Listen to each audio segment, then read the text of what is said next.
And all new at 10, we're learning more about the agent who was arrested today. CBS 4's Annalisa Ortiz has that story tonight, all new at 10.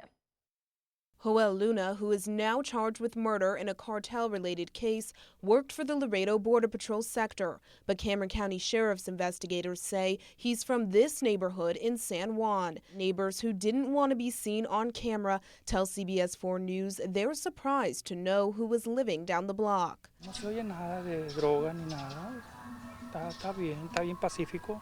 In 2010, the Anti-Border Corruption Act began to mandate that all applicants for positions within United States Customs and Border Protection must take a polygraph test. That was 1 year after Luna became a U.S. Border Patrol agent. A criminal justice professor who's long studied cartel organizations says this case shows how important that requirement is.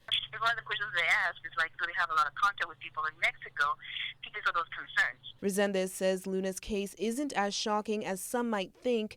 Informal stories and, hearing from, people here in the valley, we know it's a very common practice for either people that are from the cartel to actually encourage relatives on the U.S. side to, join federal agencies.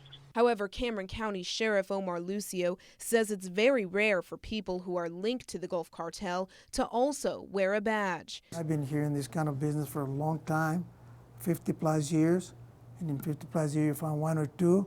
My goodness gracious, I mean, one or two is too many, but by the same token, it is not something that you see on the paper every single day. He says although this incident is a black eye on law enforcement, he hopes people will remember that officers have the best interest of the people in mind. In Cameron County, Annalisa Ortiz, CBS 4 News and ValleyCentral.com. And investigators also found cocaine, methamphetamine, and weapons in a safe inside Luna's home.